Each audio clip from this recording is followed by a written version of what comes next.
और मेरी हत्या और मुझे झूठा मुकदमा में फंसाने का षड्यंत्र चल रहा है, जिसकी लिखित सूचना मैंने 1 महीना पहले भी दिया। कहाँ है सुशासन? सुशासन को ये भ्रष्ट अधिकारी लोग दुशासन बना दिया। और मैं न्याय के लिए हमेशा लड़ूंगा। मैं जरूरत पड़ेगा तो भगत सिंह और सुभाष चंद्र बनूंगा। ऐसे भ्रष्ट अधिकारियों के खिलाफ यदि हथियार उठाने की भी जरूरत पड़ेगी, यदि झूठा मुकदमा में फंसाता है, तो मैं भगवान की सौगंध करता हूं कि ऐसे भ्रष्ट अधिकारियों के खिलाफ यदि मुझे नक्सलवाद भी ज्वाइन करना पड़ेगा तो करेंगे। यदि सरकार नहीं मदद करेगी तो मैं नक्सलवाद भी ज्वाइन करूंगा। मैं लेकिन किसी के सामने सर न झुकाया हूं, न झुकाऊंगा। यह रविंद्रनाथ सिंह चिंटू सिंह का वचन है, जो आम जनता के हित में कभी भी संघर्ष करते आए हैं, लड़ते आए हैं, लड़ेंगे। और मुझे वर्तमान सरकार पर और जो भी हमारे ईमानदार स्वच्छ छवि के नेता हैं उन पर विश्वास है, और ईमानदार अधिकारी हैं उन पर विश्वास है।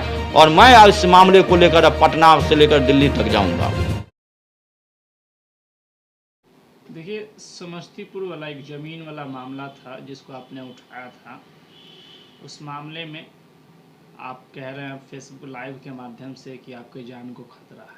क्या है पूरा मामला, बताइए। देखिए, मैं अक्सर अपराध और भ्रष्टाचार के खिलाफ आवाज़ उठाते आया हूं। खास करके शोषित पीड़ितों के लिए न्याय की आवाज़ को मैंने बुलंद किया है। इसी क्रम में कई भ्रष्ट पदाधिकारियों को मैंने कार्रवाई करवाया, भ्रष्ट पदाधिकारियों के खिलाफ जो निर्दोष लोगों को झूठे मुकदमे में फंसाते आए हैं। इसी दरमियान रोसड़ा में 13 बीघा 3 कट्ठे जो मठ का ज़मीन है, कबीर मठ का ज़मीन है, जो माननीय राज्यपाल के नाम से दान भी कुछ किया गया है, उसको फर्जी तरीके से भूमाफिया, वहाँ का भूमाफिया है चंदन सिंह, एक बबलू मिश्रा है, बुलबुल सिंह है, जो थाना का दलाली करता है। अक्सर थाना पर देखिएगा कि वो मिल जाएगा। ये लोग, अमित कुमार जब वहाँ थाना अध्यक्ष था, उसके साथ बहुत बड़ा गैंग चलता है जिसके मुख्य सरगना अमित कुमार, जिसको मधुबनी नगर थाना कांड संख्या 101/2021 में कार्रवाई की गई। और ये लोग मिलकर उस ज़मीन को फर्जी तरीके से रजिस्टर 2 पर जो है चढ़वा लिया। जब मुझे जानकारी हुई तो मैंने इसके खिलाफ लिखा पढ़ी भी किया, और लिखा पढ़ी में अभी जो है माननीय मुख्यमंत्री के यहाँ से आदेश हुआ है कि तत्कालीन एडीएम जो विनय कुमार थे उन पर और संबंधित पदाधिकारियों पर जांच कर कार्रवाई करने का आदेश हुआ है। वह ज़मीन 13 बीघा जो है करीब 200 करोड़ का प्रॉपर्टी है, उसको ये लोग जो है फर्जी तरीके से यह भूमाफिया लोग मिलकर किया, जिसमें कि अमित कुमार जो वहाँ का थाना अध्यक्ष था, इसका मुख्य सरगना यही है। और इसी क्रम में जब मैंने दिया तो ये अभी कुछ दिन पहले रोसड़ा में ये लोग मीटिंग किया है अतिथि सत्कार होटल में बैठकर, जिसमें अमित कुमार था, बबलू मिश्रा था, बुलबुल सिंह था और चंदन सिंह था। जिसमें जानकारी, मुझे गुप्त जानकारी मिली, वहाँ अगल बगल में कुछ लोग थे उसके साथ जो हमसे भी जुड़े हुए हैं, सारी बात को शेयर करते हैं, नाम नहीं बता सकते हैं। उन्होंने गुप्त जानकारी दी कि आपकी हत्या का सेटिंग ये लोग कर रहा है, और हत्या का सेटिंग कर रहा है जिसमें कि अमित कुमार ही प्लानिंग किया है, और चंदन सिंह होटल वाला और बबलू मिश्र ये है मुख्य रूप से। ये लोग मिलकर आपकी हत्या कराना चाह रहा है। और यह हत्या ऐसे होगा कि पहले आपको फंसाया जाएगा किसी केस में, और किसी केस में फंसाकर आपको जो है त्वरित में इसको जो है जेल भेजेगा, और जेल भेजने के बाद वह जेल में ही हत्या करवा सकता है, ऐसा मुझे जानकारी मिली है। और इसमें ये लोग हैं और कुछ बड़े पदाधिकारी भी इन लोग को जो है सपोर्ट कर रहे हैं। जैसा कि अमित कुमार ने बताया कि दरभंगा के आईजी हमको कोऑपरेट कर रहे हैं, एसपी कोऑपरेट कर रहे हैं, और ये लोग जो है मिलकर जो है हमारे खिलाफ साजिश कर रहा है। तो इससे पूर्व में भी मैंने मामला उठाया था, आपने देखा था कि कार्रवाई हुई थी, लेकिन क्या कार्रवाई हुई आपके सामने है। और इसी सब भय से ये लोग जो है, जितने भी भ्रष्टाचार में संलिप्त लोग हैं, ये लोग मिलके मेरी हत्या करवाने का प्रयास कर रहा है, जबकि हमसे सरकार को फ़ायदा होता है, हमारे उठाए गए मुद्दे से आम जनता को फ़ायदा होता है। तो आप पर जानकारी मिल रही है कि फर्जी केस भी करने की साजिश रची जा रही है। हाँ, ये मुझे जो जानकारी मिली, वहाँ जिसके पास ये लोग बोल रहा था, साजिश किया। इससे पहले भी 15 दिन पहले भी मैंने लाइव में चलाया है, आपने देखा होगा कि फेसबुक लाइव के माध्यम से मैंने दिया है कि वहाँ बैठकर ये लोग मेरी हत्या की साजिश की गई है और ये लोग मुझे फर्जी केस में फंसाकर मेरी हत्या करवाना चाहते हैं। और जिसमें कि वो खुद बोल रहा है अमित कुमार कि हमको दरभंगा का आईजी जो है हमको सपोर्ट कर रहे हैं, मैनेज है, आईजी मैनेज है, ऐसा वो बोल रहा है। और मैनेज नहीं है तो सच्चाई मैं बता रहा हूँ कि आपको ज़रूर मैनेज है। अब मुझे शंका नहीं, विश्वास हो रहा है कि ज़रूर आईजी मैनेज है।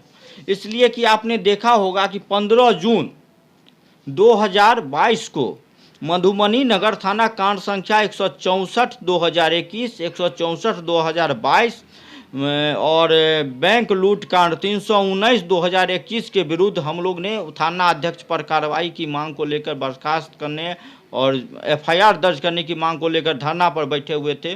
धरना के क्रम में आईजी साहब ने स्मार पत्र के साथ बुलाए, जो स्मार पत्र मैंने दिया। उन्होंने एसपी को निर्देश दिया कि 164/22 को 164/21 को इसको फॉल्स करके भेजो और उस पर विभागीय कार्रवाई चलाओ और कार्रवाई करो। और यही नहीं, दैनिक भास्कर के पत्रकार महोदय को भी बताया कि मैंने उसे निलंबित कर दिया गया है, थाना अध्यक्ष अमित कुमार को निलंबित कर दिया गया। लेकिन उसे निलंबित नहीं किया गया, सिर्फ विभागीय कार्रवाई मधुबनी नगर थाना कांड संख्या 101/2021 में, चूँकि मैं डीजीपी साहब से मिला था, उसमें आनन फानन में ये किए, जिसमें एक ब्लैक मार्क्स उसको दिया गया, दोष सिद्ध हुआ। लेकिन 164/22 में अभी तक उन्होंने एसपी को कहा लेकिन कुछ नहीं हुआ, क्योंकि वास्तविकता ये है कि अमित कुमार का भूमाफियाओं के साथ सेटिंग है, उसको ज़मीन के दलाली से पैसा आता है, उसको शराब माफियाओं के माध्यम से पैसा आता है। बैंक लूट कांड हुई, 50 लाख का जो है वह 10 करोड़ का जो है 101 में जो 10 करोड़ का प्रधानमंत्री आवास का मामला बना, उसमें से जो रुपया आता है तो कहीं ना कहीं यह आईजीएसपी स्तर के लोगों को पैसा पहुंचाता है। और पैसा पहुंचाने के वजह से इस पर कार्रवाई, जबकि नियम कहता है कि जिस पर विभागीय कार्रवाई हो गई, जिस पर क्या कहते हैं आरोप ये होता है, उस ब्लैक मार्क्स मिलता है, तो उसको जो है थाना अध्यक्ष के पद पर नहीं दिया जाता है। मुझे परसों मधुबनी एसपी मैंने सूचना अधिकार में मांग किया था, आप देख सकते हैं।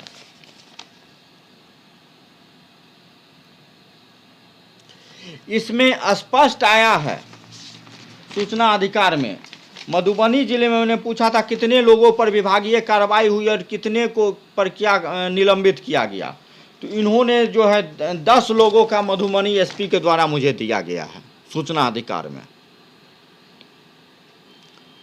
और इसमें एक अमित कुमार का भी नाम है, जो आप देख सकते हैं कि 8 नंबर पर अमित कुमार, जिसका विभागीय संख्या है 19/2022, विभागीय कार्रवाई का जो आदेश हुआ 19/22, इसमें ब्लैक मार्क्स मिला।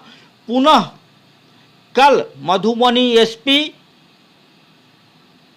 ने जयनगर थाना अध्यक्ष के पद पर पोस्टिंग करने का किया। इसका मतलब है कहीं न कहीं ये लोग, ऐसे भ्रष्ट अधिकारी लोग सरकार को बदनाम करना चाह रहे हैं और बदनाम करके ऐसे भ्रष्ट पदाधिकारियों से अपराध करवाते हैं, निर्दोष को फंसवाते हैं। इसमें एसपी और आईजी ये लोग भी संलिप्त हैं। ऐसे लोग जो है भागीदार हैं, ऐसे भ्रष्ट थानेदार को जिस पर विभागीय कार्रवाई चला हुआ हो, कई मामलों की जांच चल रही हो, गृह विभाग में मामला जांच चल रहा हो, ऐसे को थाना अध्यक्ष के पद पर पुनः देना यह कानून संगत नहीं है। जबकि माननीय पुलिस मुख्यालय का आदेश है कि जिसको ब्लैक मार्क्स मिल गया उसको थाना अध्यक्ष पर नहीं मिलेगा और 3 साल तक कोई प्रमोशन नहीं, 3 साल तक कोई थानेदारी नहीं मिलेगी। लेकिन ऐसा किया गया।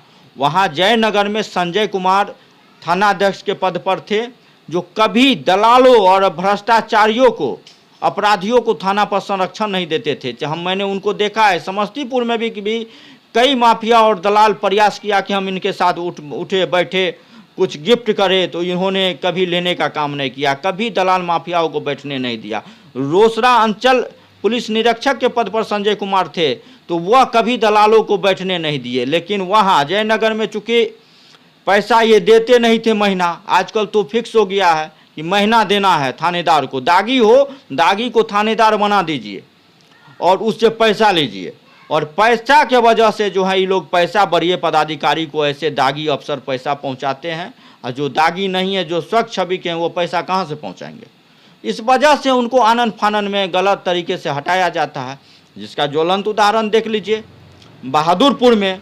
बहादुरपुर थाना जो पुलिस निरीक्षक का पद है, यहाँ पर इंस्पेक्टर रैंक के जो है अधिकारी की पोस्टिंग होती है। यहाँ एक रविंदर कुमार को जो है थाना अध्यक्ष बनाए हुए हैं, प्रभारी थाना अध्यक्ष। जिस रविंदर कुमार पर मैं बता रहा हूँ, मैंने तो आज भी पोस्ट किया है, घोघड़िया थाना क्षेत्र में जो कार्रवाई हुई थी, इसको 2014 में 17/6/2014 देखिए,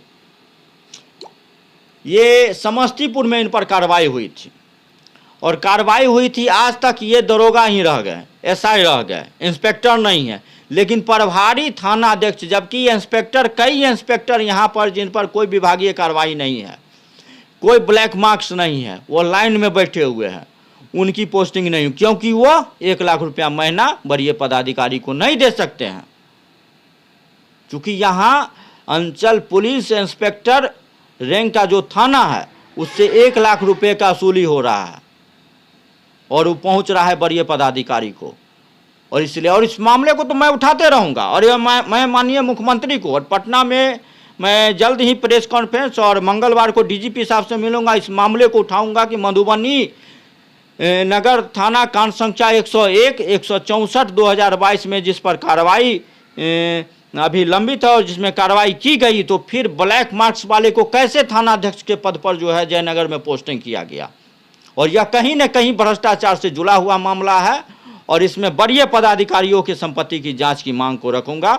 मुझे भू माफिया, चाहे इनके जो पुलिस विभाग के जो भ्रष्ट अधिकारी हैं, जो साजिश रचना है रचे, मेरी हत्या का साजिश रचे, मुझे इससे कोई फर्क नहीं पड़ता है। मैं इस सारे मामले को उजागर करते आया हूं, मैं जनहित में उजागर करता रहूंगा, और मैं सरकार को इस बातों से अवगत कराता रहूंगा, माननीय मुख्यमंत्री महोदय को अवगत कराता रहूंगा, माननीय उप मुख्यमंत्री महोदय को अवगत कराता रहूंगा, और जो भी हमारे ईमानदार अधिकारी हैं, IAS IPS ईमानदार अधिकारी हैं, उनको मैं सारी बात को जानकारी देते रहता हूं और दूंगा कि सरकार का मुख्य उद्देश्य है आम जनता के साथ न्याय हो, अपराध भ्रष्टाचार पर अंकुश लगे। लेकिन ऐसे ऐसे भ्रष्ट पदाधिकारी हमारे मिथिला क्षेत्र में हो, चाहे SP हो, आकर भ्रष्ट लोगों को संरक्षण देके दिन दहाड़े घटना को अंजाम दिलवाते हैं और उसको संरक्षण देते हैं, और ईमानदार पदाधिकारी जो थानेदार, ईमानदार पुलिसकर्मी है, उसको साइड कर दिया जाता है, क्योंकि महीना देने में वो सक्षम नहीं है। मैंने प्रमाण के साथ मैंने दिया है। अब सोच लीजिए कहाँ है सुशासन। सुशासन को ये भ्रष्ट अधिकारी लोग दुशासन बना दिया है, और मेरे जैसे लोगों पर हत्या करवाने का प्रयास कर रहा है, उसमें वरीय पदाधिकारी की संलिप्तता है, और मेरी हत्या और मुझे झूठा मुकदमा में फंसाने का षड्यंत्र चल रहा है, जिसकी लिखित सूचना मैंने 1 महीना पहले भी दिया है, इससे पूर्व में भी मैंने दिया है। और मुख्य इसका जड़ है अमित कुमार जो था, वह जड़ है, और इसमें वरीय पदाधिकारी लोग भी शामिल है, जिसका मैंने एफिडेविट के साथ माननीय उच्च न्यायालय के मुख्य न्यायाधीश को भी मैंने लिखा है, सर्वोच्च न्यायालय के जो सुप्रीम कोर्ट के जस्टिस हैं उनको भी मैंने आवेदन के साथ दिया है, जो समय आने पर मैं उसका उजागर करूंगा। ये लोग को जितना करना है, जो साजिश रचना है रचे, मुझे इससे कोई फर्क नहीं पड़ेगा, क्योंकि नंगा नहाएगा क्या, निचोड़ेगा क्या। हम लोग तो मान लीजिए हमरे नंगा मतलब समझ लीजिए कि जिसके तन पर कपड़ा ही नहीं हो, तो नहाने के बाद क्या पूछेगा उससे। तो हम लोग न गलत काम कभी किए हैं, न करेंगे, लेकिन अपराध एक जुनून है। मैं एक स्वतंत्रता सेनानी के परिवार से आता हूं, और मैंने ही नाना लोगों ने जो है अंग्रेज के समय सन 1942 में अंग्रेज को थाना पर से उतारकर झंडोत्तोलन करने का काम किया था, भारत का झंडा फहराने का काम किया था। मैं उस परिवार से हूँ, मुझे एहसास है कि मैं किस परिवार से हूँ, और मैं न्याय के लिए हमेशा लड़ूंगा। मैं ज़रूरत पड़ेगा तो भगत सिंह और सुभाष चंद्र बनूंगा, और ऐसे भ्रष्ट अधिकारियों के खिलाफ यदि हथियार उठाने की भी जरूरत पड़ेगी, यदि झूठा मुकदमा में फंसाता है, तो मैं भगवान की सौगंध करता हूं कि ऐसे भ्रष्ट अधिकारियों के खिलाफ यदि मुझे नक्सलवाद भी ज्वाइन करना पड़ेगा तो करेंगे। यदि सरकार नहीं मदद करेगी तो मैं नक्सलवाद भी ज्वाइन करूंगा।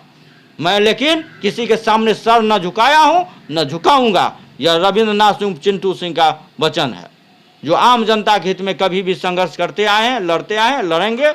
और मुझे वर्तमान सरकार पर और जो भी हमारे ईमानदार स्वच्छ छवि के नेता हैं उन पर विश्वास है, और ईमानदार अधिकारी हैं उन पर विश्वास है। और मैं इस मामले को लेकर अब पटना से लेकर दिल्ली तक जाऊंगा।